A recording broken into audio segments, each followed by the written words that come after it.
مولاي صل وسلم دائما أبدا على حبيبك خير الخلق كلهم مولاي صل وسلم دائما أبدا على بسم الله الرحمن الرحيم. قال معلف رحمه الله تعالى نفعنا الله به وبعلومه في الدارين آمين. Bismillahirrahmanirrahim. Hari ini kita akan masuk kepada fasal faslun wal matruku minas salati thalathatu asya'a. Fasal tentang hal yang ditinggalkan di waktu solat.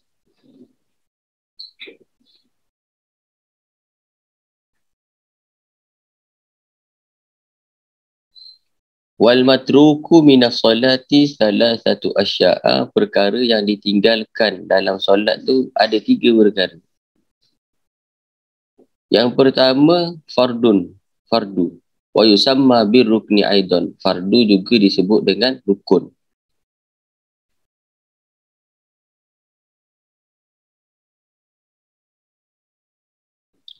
Yang kedua wasunnatun, sunat ab'ad. Yang ketiga wahayatun, sunat hay'ah. Ada 3 perkara tu. Wa bayyana al-musannifu salasata fi qawlihi. Musannif menjelaskan 3 perkara itu. Wal fardu la yanubu anhu sujudu sahwi. Fardu adalah perbuatan yang tak dapat digantikan dengan sujud sahwi. Bal in zakarahu, akan tetapi kalau dia ingat ai farda, iaitu dia ingat tentang fardu ataupun rukun tadi yang dia tertinggal tadi, wa huwa fi solati, sedangkan dia dalam solat lagi, atabihi, maka dia kena buat. Faham? Dia teringat dia tertinggal fardu sedang dia duduk dalam solat lagi, maka dia kena atabihi. Wa tamma solatuhu au zakarahu ba'da solat. Jadi kalau dia ingat dia ada tinggal rukun, sedangkan dia duduk dan dia ada dalam solat lagi, maka dia kena atabihi, dia kena sempurnakan, dia kena buat yang dia tertinggal tu. Contohlah dia tak ingat nak baca Fatihah. Rakaat kedua dia tak ingat baca Fatihah, maka kalau dia duduk dalam solat lagi, maka dia kena buat. Maksudnya dia kena tambah 1 rakaat lagi. Faham?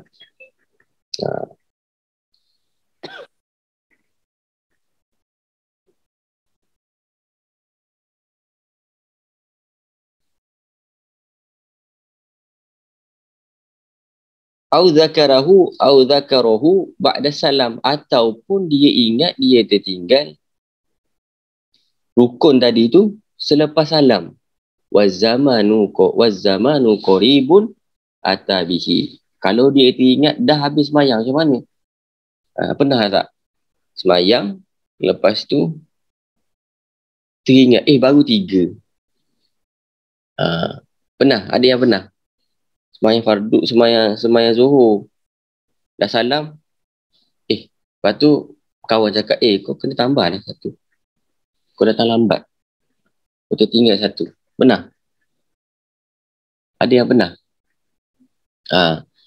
Kalau terjadi macam tu, kan dia kan 3. Sepatutnya dia semayang 4.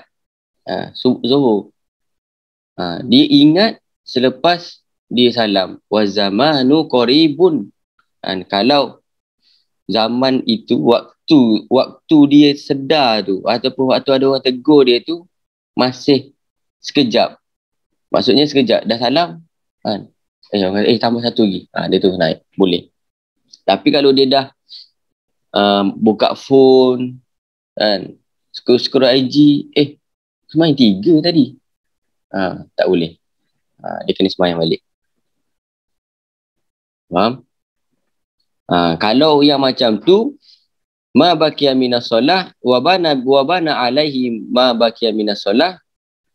Yang tadi tu dia salam, lepas tu dia teringat. Contoh dia teringat, rakaat pertama tadi aku tak baca Fatihah lah.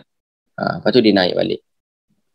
Wa baqiya minas solah wa sujudu sahwi. Selepas dia bangun, dia dah tambah 1 rakaat lagi, dia dia boleh sujud sahwi sebab dia lupa tadi. Apakah itu sujud sahwi? Wa huwa sujud sahwi adalah sunnatun sunnat. Kama sayati walakin inda tarkil ma'murin bihi fi sholati aw fi'lin manhiyin anhu fihi. Sujud sahwi ni hukum ni sunnah. Nanti ada keterangan dekat belakang. Tapi hukum kesunahan tersebut, hukum sunnah untuk seseorang tu sujud sahwi tu bila? Bila dia meninggalkan perkara yang diperintah atau melakukan perkara yang dilarang dalam solat. Kalau dia buat benda tu, maka disunahkan untuk sujud sahwi. Wasunnatu yang nombor 2 tadi apa? Wasunnatu adik sunat abad. Intarakaha al-musalli, kalau orang yang solat ni dia tinggal, dia tak buat sunat abad tadi, la ya'udu ilaiha ba'da talabbusi bil fardi. Maka dia tak boleh untuk buat benda yang dia tinggal tu. Faham tak? Faham? Sunat abad apa? Sunat abad. Cuba bagi contoh. Bagi contoh sunat abad. Afif.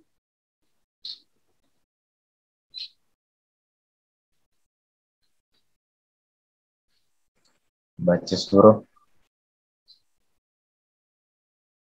Saya dah bagi tahu belum sunat ayat dengan sunat abad?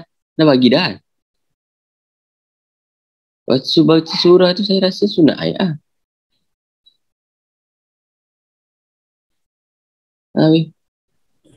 Baca surah tu apa? Ayat ke abad? Hantam keromo. Contoh tahiyat awal. Sunat awal tahiyat awal. Bila dah lupa untuk tahiyat awal dan dah berganjak daripada tempat untuk tahiyat awal, so tak boleh kembali kepada tahiyat awal itu. Itulah maksud dia.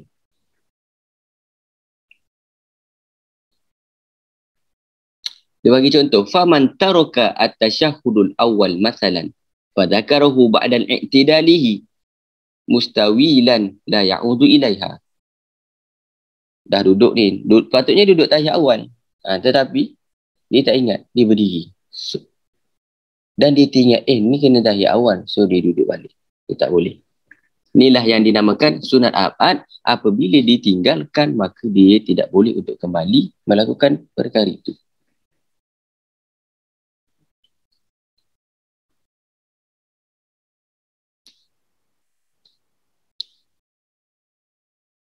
Fa in ada ilaiha aliman bi tahrimihi batalat solatuhu. Kalau dia kembali kepada tahiyat tadi dan dia tahu haram buat benda tu, maka solatnya batal.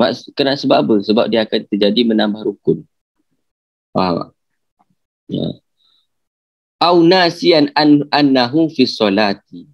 Atau dia lupa dia tengah solat. Au jahilan, ataupun dia tidak tahu bahawasanya perbuatan tu haram. Fala tabtulu solatuhu, maka solat dia tak batal. Wa yalzamuhu al-qiyamu inda tadzakkurihi. Tetapi dia kena berdiri ketika dia dah ingat. Faham? Faham? Faham ke tak faham?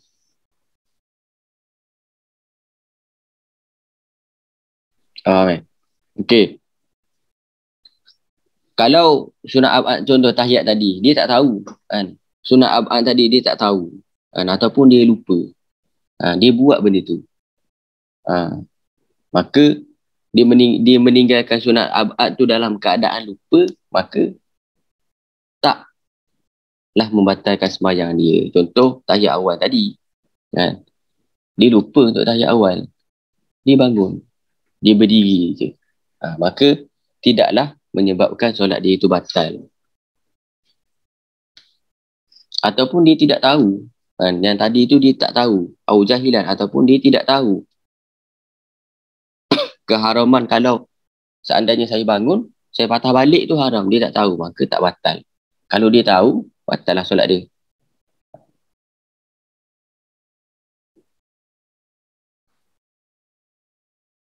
Kalau dia dah nak berdiri dah, daripada tahiyat tu dia dah nak berdiri dah kan. Lepas tu dia ingat, tahiyat awal. Tapi dia dah berdiri, dia teruskan berdiri dia.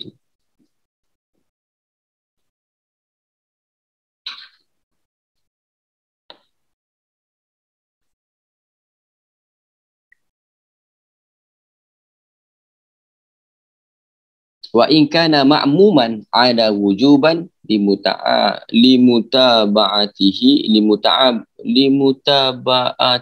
imam. Tapi kalau dia sebagai seorang makmum, dia kena kembali kepada posisi tahiyat sebab untuk ikut imam. Imam nak bangun, lepas tu imam tu duduk, dia kena ikut duduk. Kalau imam tu berdiri, dia kena berdiri lah. Faham? Faham tak? Kalau contoh tahiyat awal, imam tu bangun, dah berdiri dah. Dia tak boleh patah balik. So, makmum tadi tu dia kena ikut imam. Lepas tu nanti habis tu, baru sujud sahwi. Sunat abad yang ditinggalkan. Kita boleh ganti dengan sujud sahwi.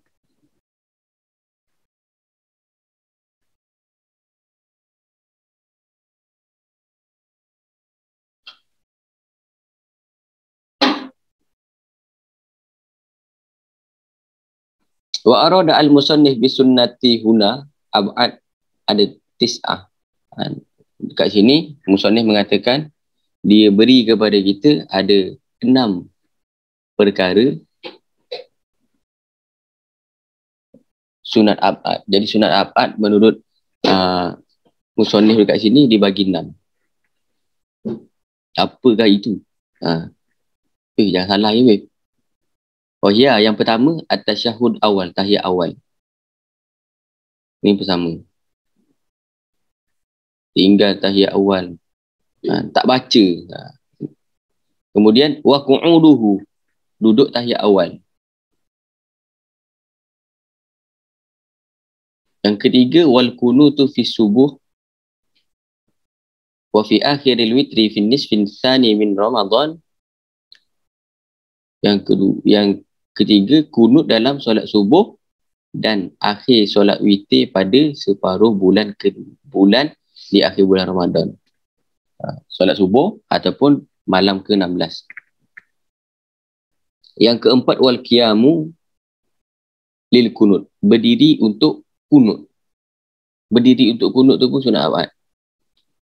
Kemudian yang kelima wassalatu ala nabi sallallahu alaihi wasallam fi tasyahudil awal, bacaan selawat kepada baginda Nabi SAW pada tahiyat awal. Kemudian yang terakhir yang keenam wassalatu ala ali fi tasyahudil akhir, selawat kepada keluarga baginda Nabi SAW pada tahiyat akhir. Kemudian wal hay'atu, sunat hay'ah. Apa itu sunat hay'ah? Katasbihati wa nahwiha mimma yujbaru bis sujud. Sunat ayat seperti bacaan-bacaan tasbih, subhanallah, subhana rabbil azim wa bihamdi, subhana rabbil a'la wa bihamdi.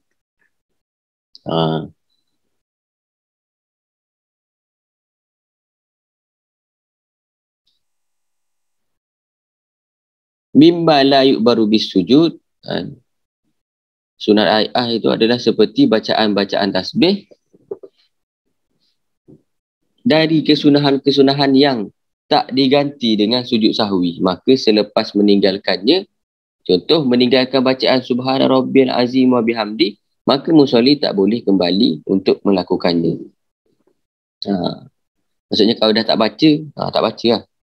Jangan tadi rukuk tak baca lah, rukuk balik lah. Dan tidak boleh melakukan sujud sahwi sebab meninggalkannya. Sujud tadi saya tak baca lah doa masa rukuk, nak sujud sahwi lah, tak boleh. Sebab dia bukan sunat abad, dia sunat ayat. Sawa'un tarakaha amdan aw sahwan. Baik dia tak buat tu sebab dia lupa ataupun dia sengaja. Saya sengaja tak baca sebab nak cepat.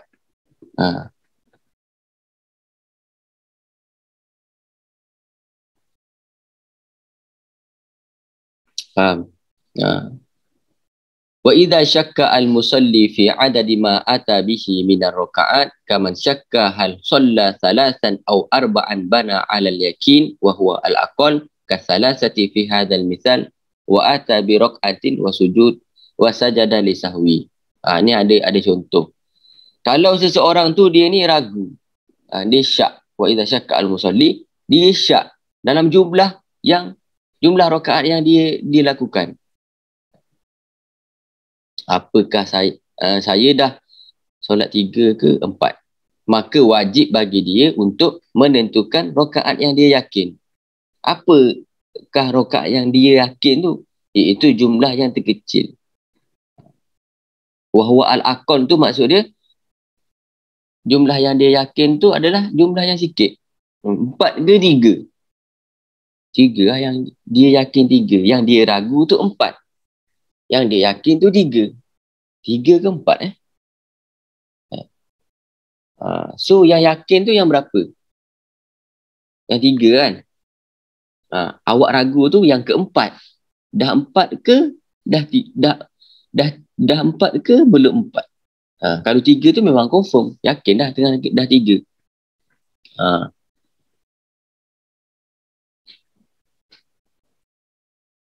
Iaitu contoh yang wahwa alakon. Kasalah sati fi hadil misal wa ata bi rak'atin. Seperti 3 rakaat dalam contoh ni. Dan dia wajib menambah 1 rakaat dan sunat melakukan sujud sahwi. Dia tambah 1 rakaat. Lepas tu dia sujud sahwi. Dia sujud sahwi tu sebab dia lupa tadi. Dia ragu.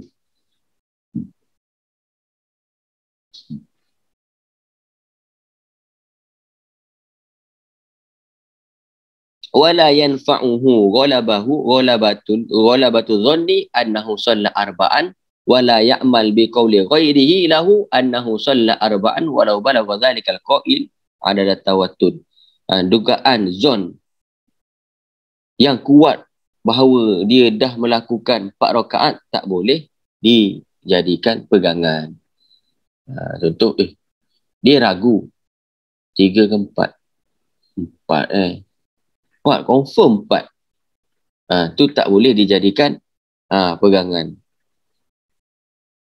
Dan dia juga tak boleh mengikuti ucapan orang lain yang mengatakan bahawasanya dia dah melakukan 4 rakaat walaupun jumlah mereka tu mencapai jumlah yang tawatur, jumlah yang mutawatir. Maksudnya ramai orang kata 4 dah.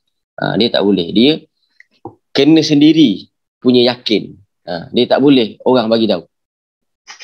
Kecuali kita dah salam, orang kata 3, naik.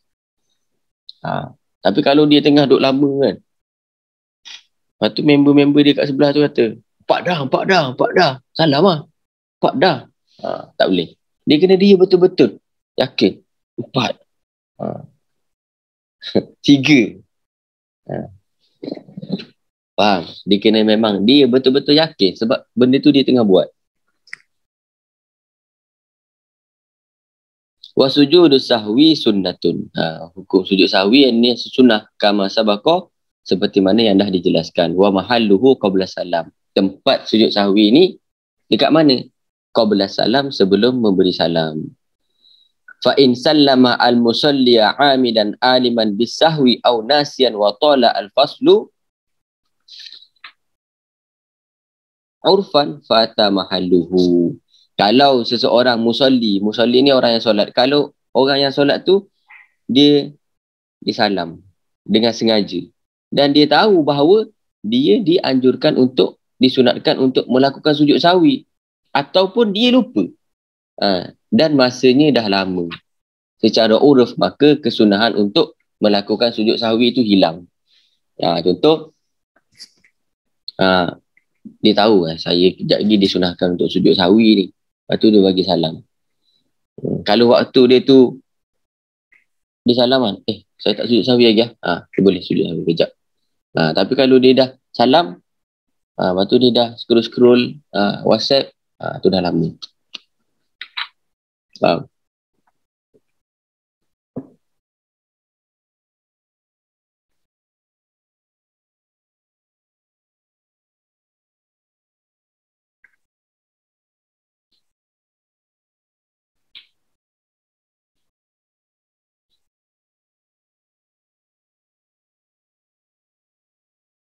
Wa in qasura al-faslu 'urfan lam yafut wa hina idzin falau as-sujudu wa tarkuhu. Kalau masanya yang sekejap tadi tu secara uruf ni secara umum, maka waktu untuk melaksanakannya tu tak hilang. Maksudnya sekejap tadi tu secara uruf memang disalam, dia kembali lagi untuk sujud sahwi. Kalau secara uruf tu dah lama, uruf ni secara kebiasaan. Contoh kalau kita tengok, tu dah lama lah tu, tak aci dah tu. Dah lama dah dia bagi salam, tak aci dah dia nak ulang. Tak aci dah dia nak sujud sahwi. Faham? Kalau sekejap, dia salam, lepas tu dia teringat. Dia boleh. Uruf ni secara umum, kebiasaan. Menurut kita tu lama ke sekejap? Kalau sekejap, bolehlah. Sama juga macam nak tambah rakaat tadi. Kalau macam dia lupa dia sembahyang jemaah, and then imam tu salam, dia ikut salam juga. Padahal dia datang masa rakaat kedua. Lepas tu orang yang sebelah kata, tambah satu lagi. Lepas tu dia boleh naik. Lepas dia salam tu, orang sebelah dia bagi tahu terus. Dia boleh naik. Tapi kalau dah lama kan, baru orang bagi tahu, tadi awak solat 3 lah. Patutnya awak kena tambah 1. Dia tak boleh tambah 1. Dia kena solat zuhur. Dia kena solat 4 balik.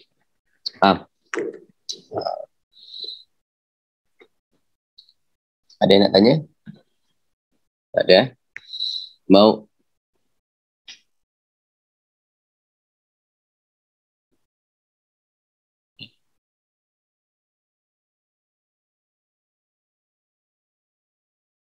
Kalau kita dah angkat takbir,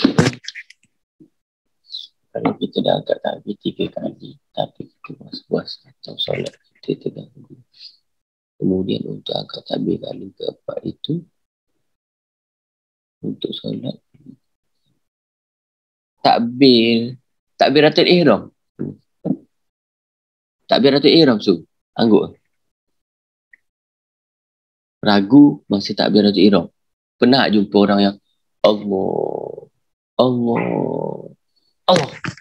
Nak jumpa macam tu. Kadang tu sampai rancang nak bersilat-silat lah dia nak takbiratul ihram tu. Susahnya nak masuk niat tu. Allah saja aku solat fardu. Tak masuk-masuk. Tak ada masalah. Sebab mana soalan ni?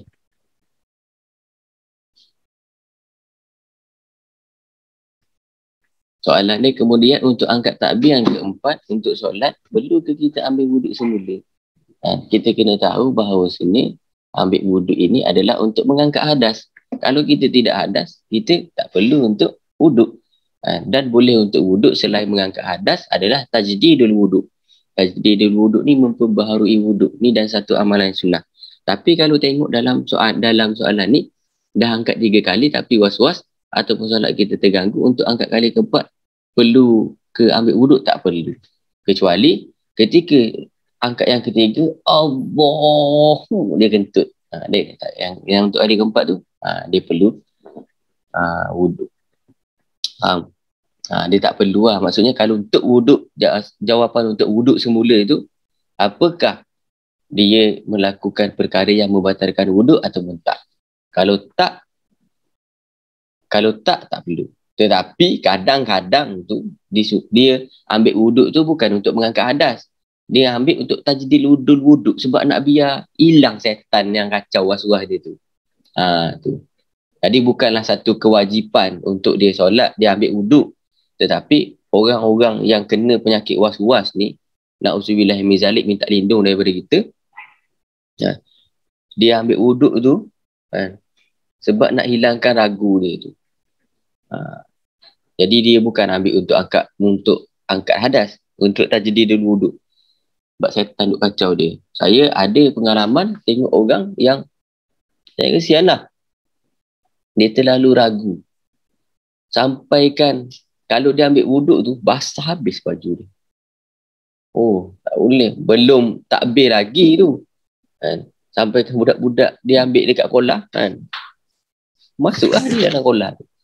Uduk tak habis-habis. Budak geram tengok. Bagi sekali. Masuk dalam. Dah. Tak puas lagi. Kan? Tapi kita tak boleh sebab benda tu penyakit tau. Jadi kita kena minta lindung dari Allah Subhanahu Wa Taala daripada penyakit was-was. Kesian. Kalau kita tengok dia nak solat. Allah. Kita dah nak rukuk dia tak habis-habis lagi. Okay, kalau kita yang Allah tak uji ni rasa macam nak tepuk juga kan. Tapi tu ujian untuk dia.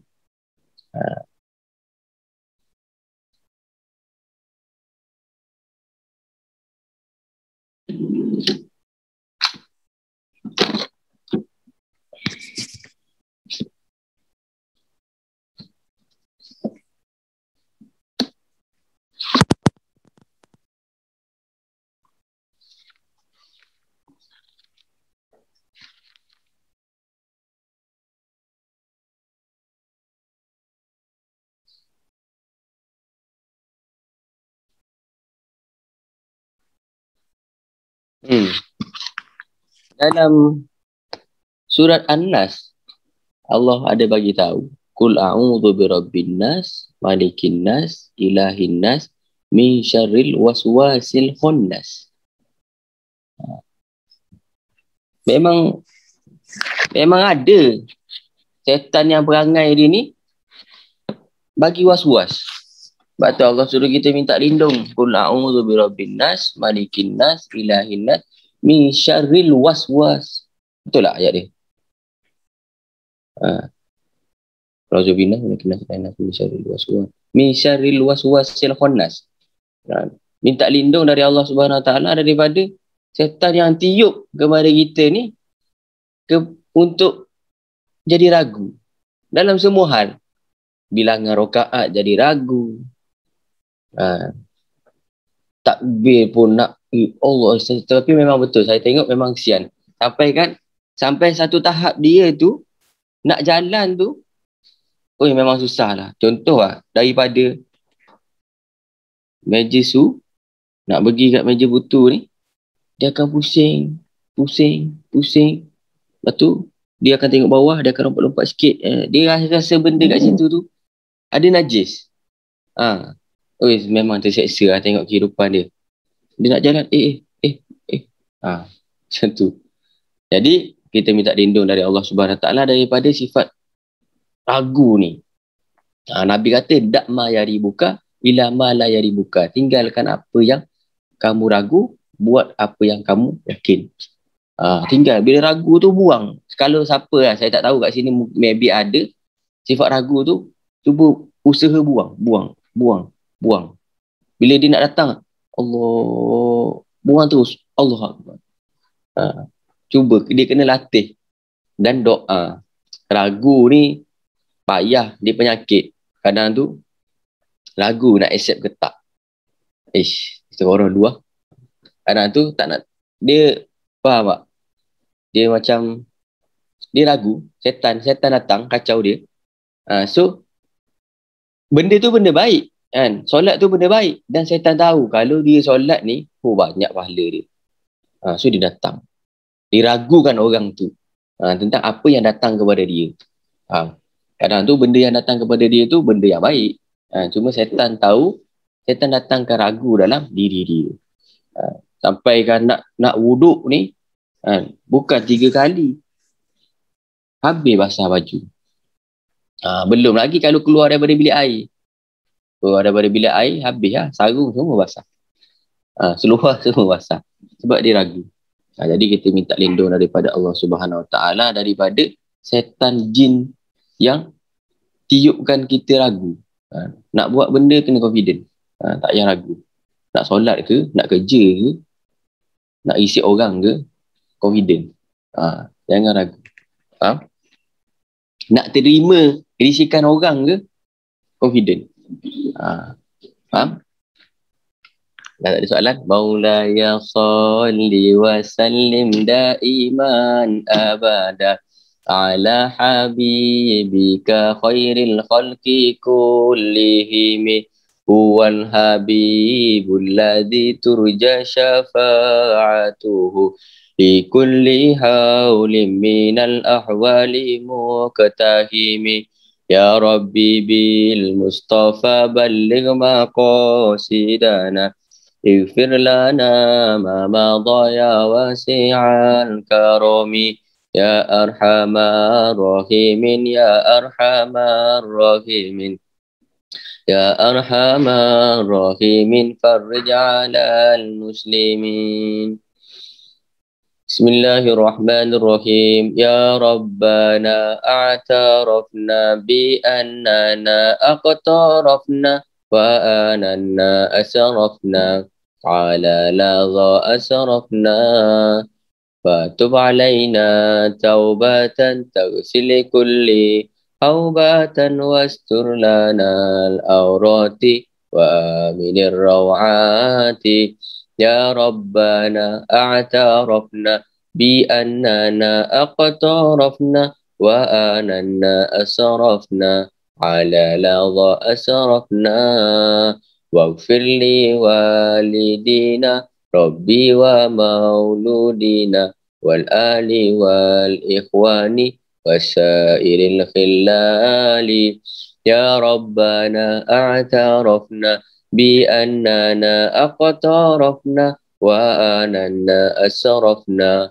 على لظى أسرفنا فضلا وجودا منا لا باكتساب منا بالمصطفى الرسول نحظى بكل سول وبالله التوفيق والهداية. السلام عليكم ورحمة الله وبركاته.